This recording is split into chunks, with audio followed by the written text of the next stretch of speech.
In November of 2022, 4 young college students aged 20 and 21 were murdered. This is the case of the horrific Idaho murders.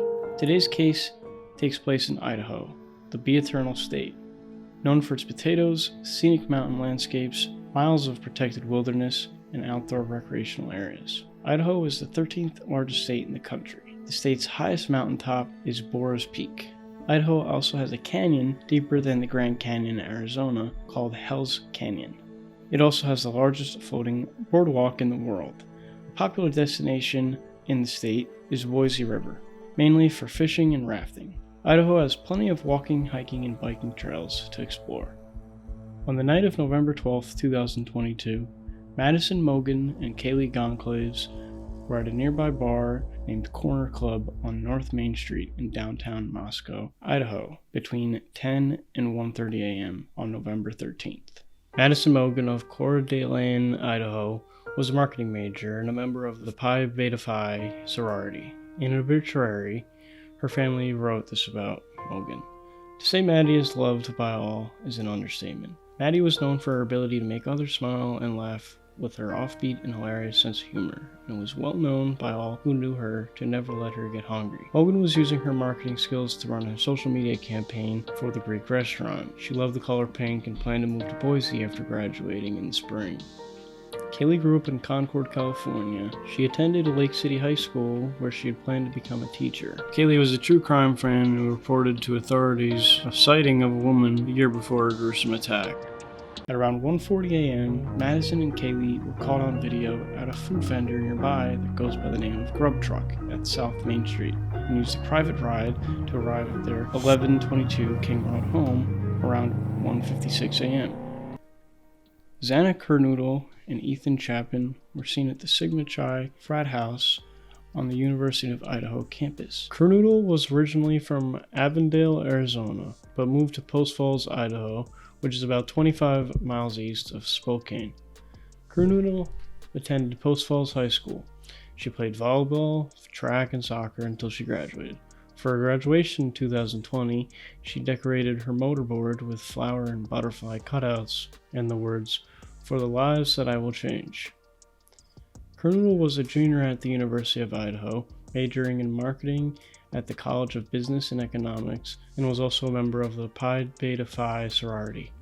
Kernodle had worked as a server at the Mad Greek restaurant in Moscow for several years along with Madison Mogen. Kernodle loved her dog, shoe shine, electronic dance music, and going on family trips with her sister and father, according to her obituary. Ethan Chapin was from Conway, Washington, and attended Mount Vernon High School, where he played basketball. Chapin was a freshman majoring in sports management and was a member of the Sigma Chi fraternity. He was dating 20-year-old Xana Kernodle. Since attending the University of Idaho, Ethan lived his best life. According to his obituary, he loves the social life, intramurals, and tolerated the academics. At around 1:45 a.m., Xana and Ethan are believed to have gone back to the 1122 King Road home, as investigators initially believed Ethan lived at the home, but later found out he was only visiting. Later that night, around 3 and 4 a.m., the 4 young adults were stabbed to death in the home. Investigators believe Kaylee was the one targeted due to the excessive marks left on her compared to the other victims. Xana is believed to have been killed last and showed signs of fighting back against the killer. Detectives believe that on November 12th, the 2 surviving roommates were also in the Moscow town separately, but they returned home by 1 a.m. on November 13th. One of the surviving roommates, Dylan Mortensen, heard all the screaming and crying, and once it stopped, decided to call her roommates, which none of them answered. She didn't call the police. She also went face to face with the killer, and the killer walked past her, walking down the stairs, proceeding to leave the house. The other roommate didn't wake up till later that morning. On November 13th, the remaining roommates had friends come to the residence because they thought one of the second floor victims had passed out and wasn't waking up. At 11:58 a.m., a 911 call was requested for aid of an unconscious person. The call was made from one of the roommates' cell phones inside the residence. Various people talked to the 911 dispatcher before the Moscow police arrived to the location. Officers went into the home and found 2 victims on the 2nd floor and 2 on the 3rd floor. On November 17th, autopsies were conducted. The Loudoun County coroner confirmed the identity of the 4 murdered victims and their cause and manner of death as homicide by stabbing. The coroner also stated that it was likely the 4 victims were asleep. A few had defensive wounds, and each of them were stabbed multiple times. No signs of sexual assault were found. After weeks of searching, police arrested a suspect for the case.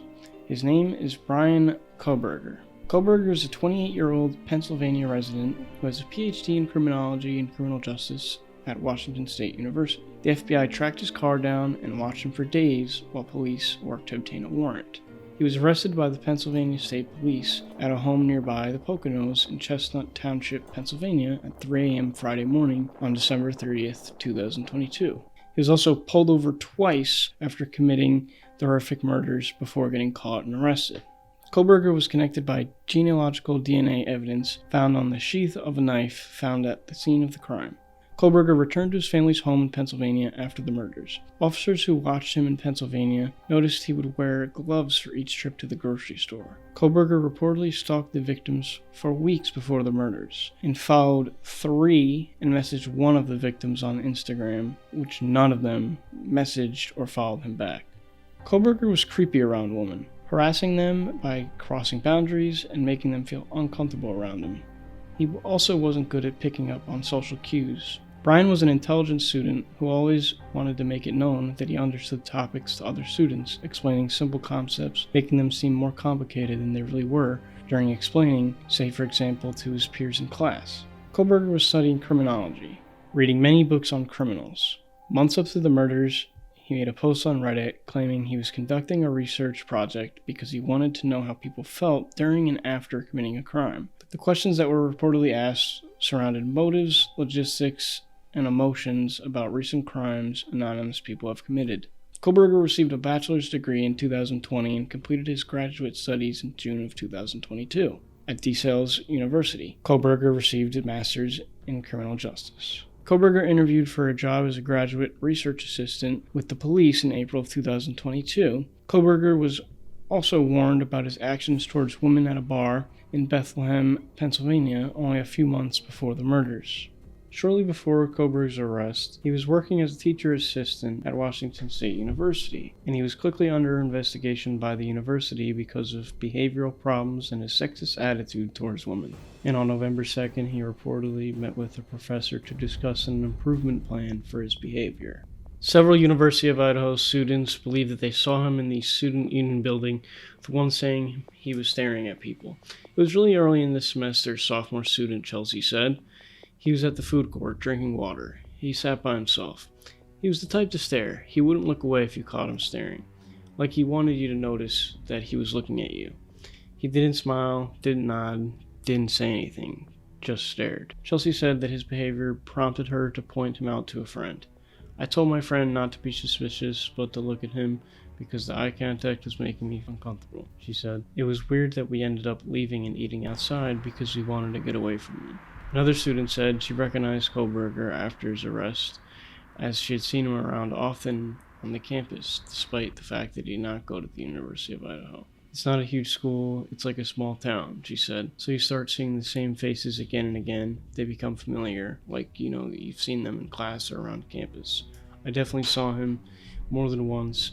He was just really quiet and really intense, staring. He made me feel uncomfortable. There's currently no clear motive known, though forensics psychologist Dr. Johnny Johnston have suggested it could have been a crime of rage and hate, not against these victims in particular, but getting revenge in general. Maybe Kohberger had trouble with women in the past, so he took his rage and anger out on them in the most horrific and brutal manners possible.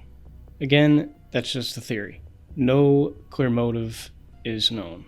Sorry for the victims and their families in this horrible case. Next for Kohberger is a preliminary hearing on June 26th, and he should never see the light of day again.